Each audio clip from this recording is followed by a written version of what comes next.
Hello students, जय हिंद। हम लोग एंशिएंट हिस्ट्री यानी प्राचीन इतिहास पढ़ रहे हैं। आज हम लोग प्राचीन इतिहास का डे नंबर 12 है हम लोगों का, यानी जीके जीएस सीरीज का डे 12 है। आज हम लोग मौर्य साम्राज्य के बारे में पढ़ेंगे।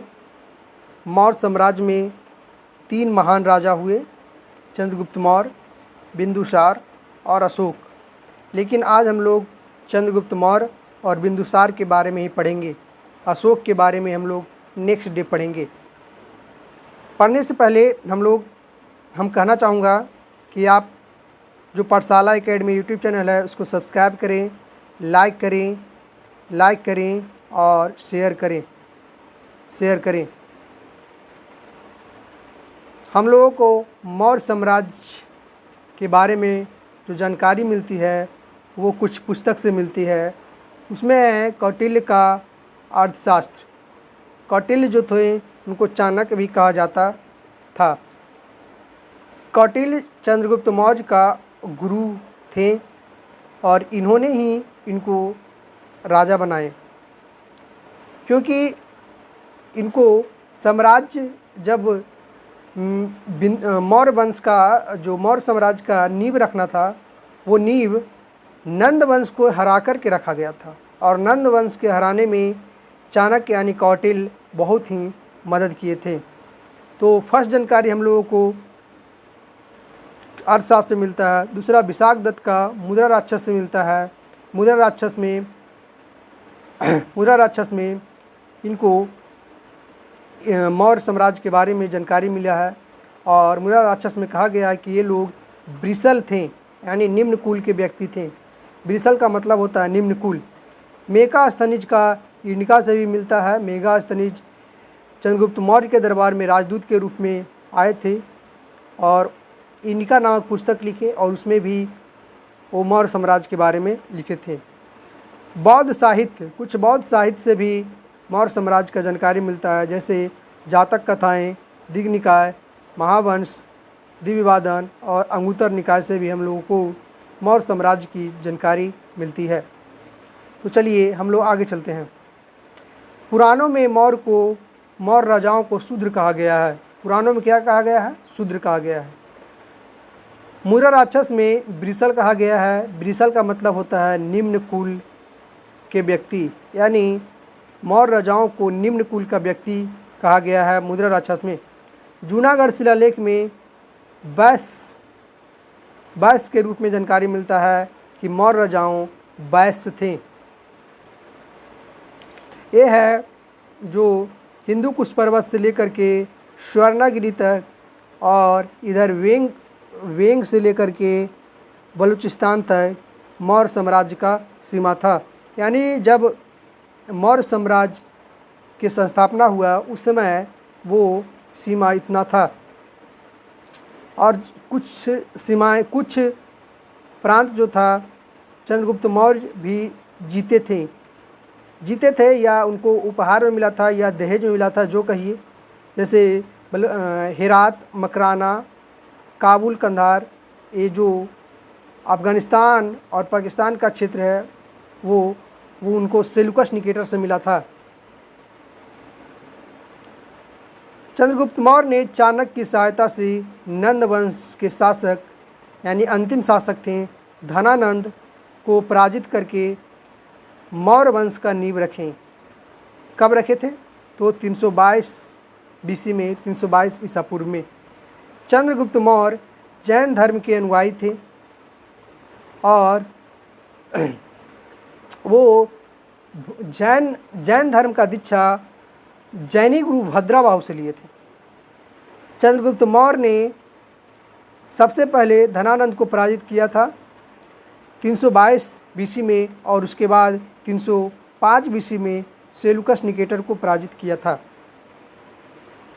धनानंद को पराजित करने के बाद धनानंद की बहन दुर्धरा से विवाह कर लिए और सेल्यूकस निकेटर को पराजित करने के बाद सेल्यूकस निकेटर की पुत्री कार्नोलिया या हेलेना से विवाह कर लिए। सेल्यूकस निकेटर सिकंदर महान का सेनापति था। जो सेल्यूकस निकेटर था वो सिकंदर महान का सेनापति था। मेगास्थनीज सेल्यूकस निकेटर का राजदूत था जो चंद्रगुप्त मौर्य के दरबार में आया था। ये जो मेगास्थनीज था वो सेल्यूकस निकेटर का राजदूत था जो चंद्रगुप्त मौर्य के दरबार में आया था। जस्टिन के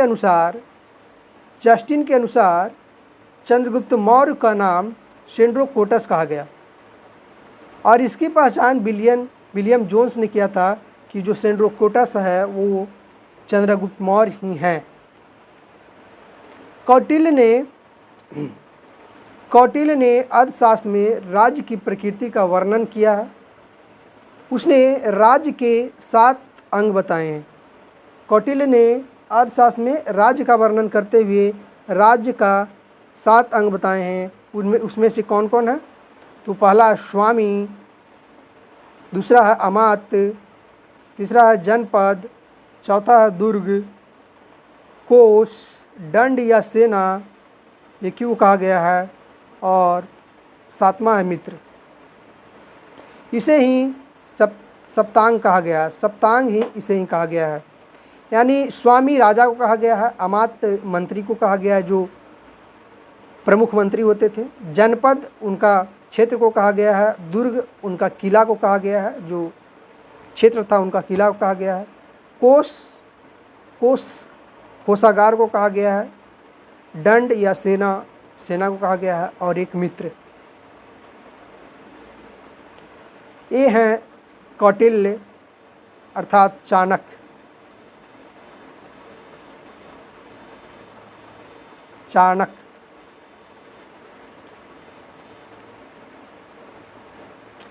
ये हैं चंद्रगुप्त मौर्य जो मौर्य साम्राज्य का स्थापना किए थे। चंद्रगुप्त का विवाह धनानंद की बहन दूरदराज से हुआ और सेल्यूकस निकेटर की बेटी कार्नोलिया से चंद्रगुप्त मौर्य का विवाह हुआ। सेल्यूकस निकेटर दहेज में काबुल, कंधार, हेरात और मकराना दिए थे। ये सब जो जगह है चंद्रगुप्त मौर्य को दहेज में मिला था। चंद्रगुप्त मौर्य और सेल्यूकस निकेटर के बीच हुए युद्ध का वर्णन एपियायंस ने किया है। एपियायंस एक इतिहासकार थे, उसने वर्णन किया है क्या, तो चंद्रगुप्त मौर्य और सेल्यूकस निकेटर के जो बीच युद्ध हुआ है उसके बारे में। प्लूटार्क के अनुसार चंद्रगुप्त मौर्य ने सेल्यूकस निकेटर को 500 हाथी उपहार में दिए थे। प्लूटार्क बताते हैं कि जो चंद्रगुप्त मौर्य हैं वो सेल्यूकस निकेटर को 500 हाथी उपहार में दिए थे। आगे है चंद्रगुप्त मौर्य ने जैनी गुरु भद्राबाहु से जैन धर्म की दीक्षा ली। जो भद्राबाहु थे एक जैन धर्म का गुरु थे और इसी से चंद्रगुप्त मौर्य ने जैन धर्म का दीक्षा लिए थे। चंद्रगुप्त मौर्य की मृत्यु 298 BC में श्रवणबेलगोला में उपवास के द्वारा हो गए, क्योंकि उपवास एक जैन धर्म का एक परंपरा है अपने आप को मोक्ष प्राप्त करने का। उसे संलेखन भी कहा जाता है, संलेखन विधि। हम लोग बिंदुसार के बारे में पढ़ेंगे तो बिंदुसार चंद्रगुप्त मौर्य का पुत्र थे जो आजीवक संप्रदाय का अनुयायी थे। क्या थे? आजीवक संप्रदाय का अनुयायी। 298 BC में 298 BC में बिंदुसार गद्दी पर बैठते हैं। इनका उपनाम अमित्रघात है। इनका उपनाम क्या है? अमित्रघात, जिसका अर्थ होता है शत्रु विनाशक। आजीवक संप्रदाय का जो प्रवर्तक हुए वे थे माखली पुत्र गोसाल। आजीवक संप्रदाय के शुरू करने वाला कौन थे? माखली पुत्र गोसाल। वायुपुराण में बिंदुसार को भद्रसार कहा जाता है। वायुपुराण में क्या कहा जाता है? भद्रसार। ये है बिंदुसार। महान राजा बिंदुसार जो चंद्रगुप्त मौर्य का पुत्र थे, ये वो हैं। इन्हीं को अमित्र घात कहा जाता है। तारानाथ ने, जो एक बौद्ध विद्वान था, उसने बिंदुसार को 16 राज्यों का विजेता बताया था। 16 राज्यों का विजेता कौन बताया था? तारानाथ बताया था। ये है जब बिंदुसार मौर्य वंश का राजा थे, यानी 289 ईसा पूर्व में। ये है बिंदुसार का साम्राज्य। जैन ग्रंथों में बिंदुसार को सिंहसेन कहा जाता है। जैन ग्रंथों में इनको सिंहसेन लिखा गया है। बिंदुसार के शासनकाल में तक्षशिला में 2 विद्रोह हुआ। बिंदुसार जब शासन कर रहे थे तो उस समय तक्षशिला में 2 विद्रोह हुआ। उसे दबाने के लिए, यानी उस विद्रोह को ख़त्म करने के लिए बिंदुसार ने पहले सुसीम को भेजें, उसके बाद अशोक को भेजें। लेकिन सुसीम असफल रहें और अशोक सफल हो गए। बिंदुसार का दरबार में एक मंत्री परिषद था जिसमें 500 सदस्य था, और उस मंत्री परिषद का प्रधान थे खलटक। कौन थे? खलटक। स्ट्रैबो बताते हैं कि सीरियन नरेश एंटियोकस ने बिंदुसार के दरबार में डायमेकस नामक राजदूत भेजा था। सीरियन नरेश एंटियोकस ने बिंदुसार के दरबार में डायमेकस नामक राजदूत भेजे। कौन बताया? स्ट्रैबो ने बताया था। और यही डायमेकस जो है, इनको मेगास्थनीज का उत्तराधिकारी माना जाता है। मेगास्थनीज का उत्तराधिकारी माना जाता है। एथीनियस के अनुसार बिंदुसार ने सीरिया नरेश एंटियोकस फर्स्ट से मदिरा, सूखे अंजीर, एक दार्शनिक भेजने की प्रार्थना की थी। बौद्ध विद्वान तारनाथ ने बिंदुसार को 16 राज्यों का विजेता बताया। 16 राज्यों का विजेता बताया। आगे क्वेश्चन है, तो चलिए हम लोग क्वेश्चन करते हैं। मौर्य साम्राज्य ने किस राजवंश की स्थापना, चंद्रगुप्त मौर्य ने किस राजवंश की स्थापना की थी? ऑप्शन है गुप्त वंश, मौर्य वंश, नंद वंश और कण्व वंश। तो इसका सही आंसर होगा option number B. Option number B यानी मौर्य वंश। चंद्रगुप्त मौर्य के गुरु कौन थे? ऑप्शन है मेगास्थनीज, बाणभट्ट, चाणक्य और पतंजलि। इसका सही आंसर होगा ऑप्शन नंबर सी यानी चाणक्य। चंद्रगुप्त मौर्य ने सिकंदर के उत्तराधिकारी किस राजा को पराजित किया था? ऑप्शन है डेरियस, सेलुकस निकेटर, एंटियोकस और जस्टिन। तो सही आंसर होगा ऑप्शन नंबर बी यानी सेलुकस निकेटर, जो सिकंदर का उत्तराधिकारी था, उसे हराया था। चंद्रगुप्त मौर्य ने अपने अंतिम समय में कौन सा धर्म अपना लिया था? तो चंद्रगुप्त मौर्य ने अपने अंतिम समय में, ऑप्शन है वैष्णव धर्म, बौद्ध धर्म, जैन धर्म और आजीवक धर्म। तो सही आंसर होगा ऑप्शन नंबर सी जैन धर्म। चंद्रगुप्त मौर्य की मृत्यु कहाँ हुई थी? पाटलिपुत्रा, कर्नाटक के श्रवणबेलगोला, तक्षशिला और उज्जैन। इसका सही जवाब होगा ऑप्शन नंबर बी यानी कर्नाटक के श्रवणबेलगोला में वो उपवास विधि द्वारा अपने आप को मोक्ष की प्राप्ति किए। अर्थशास्त्र नामक ग्रंथ किसने लिखा जो मौर्य प्रशासन का आधार बना? ऑप्शन है मेगास्थनीज, कौटिल्य, चंद्रगुप्त मौर्य और विशाखदत्त। इसका सही जवाब होगा option number B Kautilya. Option number B Kautilya. Megasthenes ने इंडिका नामक पुस्तक लिखा है और विशाखदत्त ने मुद्रा राक्षस नामक पुस्तक लिखा है। मेगास्थनीज किस देश का राजदूत था जिसने मौर्य साम्राज्य का वर्णन किया? ऑप्शन है ग्रीस, रोम, चीन और मिस्र। सही जवाब होगा option number A Greece.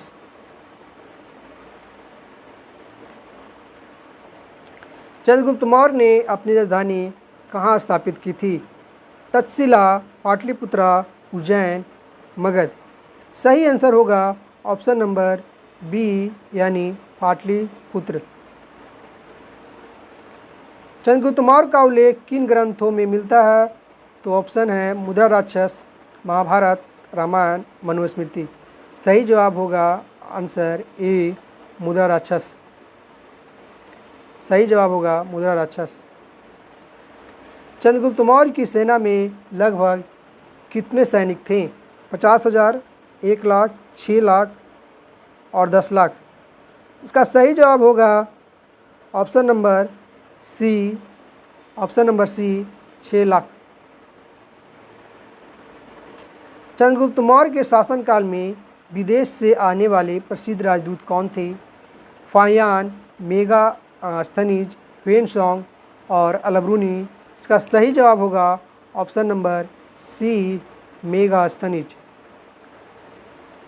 Chandragupta Maurya ने किस राज्य पर विजय प्राप्त कर अपनी साम्राज्य की नींव रखी? तो मगध, तक्षशिला, नंदवंश और कश्मीर। इसका सही जवाब होगा option number C. Option number C Nandvansh को हरा करके मगध साम्राज्य का यानी अपना मौर्य साम्राज्य का नींव रखी थी। चंद्रगुप्त मौर्य किसके साथ विवाह संबंध में बंधे थे? नंदिनी, सेल्यूकस निकेटर की बेटी हेलेना, पद्मावती, इनमें से कोई नहीं। सही जवाब होगा ऑप्शन बी सेल्यूकस निकेटर की बेटी हेलेना। सेल्यूकस निकेटर और चंद्रगुप्त मौर्य के बीच हुए समझौते में सेल्यूकस निकेटर ने कौन से क्षेत्र चंद्रगुप्त मौर्य को सौंपे थे? कंधार, बलूचिस्तान, हिंदू कुश, अफगानिस्तान और पाकिस्तान, काबुल, कंधार, हेरात, मकराना, तक्षशिला और गंधार। सही जवाब होगा option number C Kabul, Kandahar, Herat और मकराना। चंद्रगुप्त मौर्य की मृत्यु का कारण क्या था? युद्ध में मारे गए, बीमारी से, जैन परंपरा के अनुसार संलेखन व्रत अपनाकर आत्महत्या की और प्रकृति कारणों से। आत्महत्या मतलब मोक्ष की प्राप्ति की है। सही जवाब होगा ऑप्शन नंबर सी यानी जैन परंपरा के अनुसार संलेखन व्रत अपनाकर। चंद्रगुप्त मौर्य के शासनकाल में राजस्व व्यवस्था का प्रमुख अधिकारी कौन था? सम्हारता, बाल अधिकृत, महाबाल अधिकृत, प्रधान सेनापति, अमात्य। सही जवाब होगा ऑप्शन ए सम्हारता। मेगास्थनीज ने अपनी पुस्तक इंडिका में मौर्य साम्राज्य को किस रूप में वर्णित किया है? अराजक राज, कठोर लेकिन संगठित प्रशासन, लोकतांत्रिक राज और धार्मिक राज। सही जवाब होगा ऑप्शन नंबर बी कठोर लेकिन संगठित प्रशासन। चंद्रगुप्त मौर्य के समय भारत की मुख्य आर्थिक गतिविधि क्या थी? व्यापार, कृषि, शिल्पकारी और पशुपालन। सही जवाब होगा ऑप्शन नंबर बी यानी कृषि। चंद्रगुप्त मौर्य के दरबार में कौन सा प्रसिद्ध संस्कृत नाटककार था? तो कालिदास, अश्वघोष, विशाखदत्त और भास। इसका सही जवाब होगा ऑप्शन नंबर सी विशाखदत्त। मौर्यकालीन प्रशासन में किस विभाग का कार्य वस्त्र उत्पादन और वितरण करना था? कोष विभाग, सूतगिरी विभाग, धान्यगार विभाग, यातायात विभाग। सही जवाब होगा ऑप्शन नंबर बी सूतगिरी विभाग। सूतगिरी विभाग। मेगास्थनीज ने मौर्य समाज को कितने भागों में विभाजित किया था? 2 भाग, 5 भाग, 7 भाग और 4 भाग। सही आंसर होगा ऑप्शन नंबर सी 7 भाग। चंद्रगुप्त मौर्य ने किन से प्रेरित होकर जैन धर्म स्वीकार किया था? महावीर, पार्श्वनाथ, भद्रबाहु और स्थूलभद्र। इसका सही जवाब होगा option number C, Bhadrabahu. Chandragupta Maurya के शासनकाल में व्यापार और आर्थिक गतिविधियों पर नियंत्रण करने के लिए कौन सा अधिकारी नियुक्त किया गया था? कोषाध्यक्ष, पन्नाध्यक्ष, नगराध्यक्ष और धर्माध्यक्ष। इसका सही जवाब होगा ऑप्शन नंबर बी, पन्नाध्यक्ष। बिंदुसार किसके पुत्र थे? अशोक, चंद्रगुप्त मौर्य, बृहद्रथ और दंतेवाक्त्र। इसका सही जवाब होगा option number B, Chandragupta Maurya. Bindusara किस राजवंश के शासक थे? ऑप्शन है गुप्त वंश, नंद वंश, मौर्य वंश और कण्व वंश। इसका सही जवाब होगा ऑप्शन नंबर सी, मौर्य वंश। एक ये बिंदुसार हैं, एक बिंबिसार थे, वो हार्यक वंश के शासक थे। बिंदुसार के शासनकाल में विदेशी राजदूत कौन आया था? फाहियान, डायमेकस, मेगास्थनीज, हुएनसांग। फाहियान गुप्त नरेश चंद्रगुप्त द्वितीय के दरबार में आया था। मेगास्थनीज चंद्रगुप्त मौर्य के दरबार में आया था। और हुएनसांग जो था मोहम्मद गजनवी के साथ, हुएनसांग हर्षवर्धन के काल में आया था। तो सही जवाब इसका होगा ऑप्शन नंबर बी, यानी डायमेकस। बिंदुसार को किस अन्य नाम से भी जाना जाता है? चंद्रगुप्त द्वितीय, अशोक प्रिय, अमित्रघात और पितामह। सही जवाब होगा ऑप्शन नंबर सी, अमित्रघात। बिंदुसार ने ग्रीस शासक एंटियोकस प्रथम से क्या मांगा था? हाथी, मीठी शराब और अंजीर, सैनिक सहायता, बौद्ध ग्रंथ। इसका सही जवाब होगा ऑप्शन नंबर बी, मीठी शराब और अंजीर। बिंदुसार के शासनकाल में कौन सा धर्म सबसे अधिक प्रभावी था? बौद्ध धर्म, आजीवक संप्रदाय, जैन धर्म और वैष्णव धर्म। इसका सही आंसर होगा ऑप्शन नंबर बी, आजीवक संप्रदाय।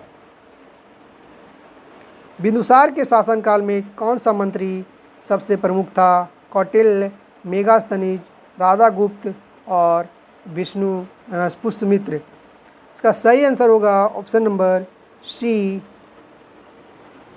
राधागुप्त सबसे प्रमुख मंत्री था। बिंदुसार ने किस प्रसिद्ध यूनानी शासक से मित्रता स्थापित की थी? सिकंदर, एंटियोकस प्रथम, डेमेट्रियस और पार्सियस। सही आंसर होगा ऑप्शन नंबर बी, एंटियोकस प्रथम। बिंदुसार की मृत्यु के बाद किसने राजगद्दी के लिए संघर्ष किया था? केवल अशोक, अशोक और सुसीम, दशरथ और कुणाल। कोई संघर्ष नहीं हुआ था। तो इसका सही जवाब होगा ऑप्शन नंबर बी, अशोक और सुसीम ने बिंदुसार की मृत्यु के बाद राजगद्दी के लिए संघर्ष किया था। जैन ग्रंथों में बिंदुसार को क्या कहा जाता है? बिंदुसार, अमित्रघात, सिंहसेन और भद्रसार। बिंदुसार का ओरिजिनल नाम था, अमित्रघात उपनाम था और भद्रसार बिंदुसार को वायु पुराण में कहा जाता है। वायु पुराण में भद्रसार कहा जाता है। लेकिन जैन ग्रंथों में बिंदुसार को सिंहसेन कहा गया था। यानी इसका सही जवाब होगा ऑप्शन नंबर सी, यानी सिंहसेन। तो थैंक यू स्टूडेंट्स देखने के लिए। और पाठशाला एकेडमी यूट्यूब चैनल को आप लोग सब्सक्राइब करें, लाइक करें, शेयर करें और बेल आइकन को ज़रूर दबाएं, जिससे कि आप लोगों के पास नोटिफिकेशन पहुंच सके।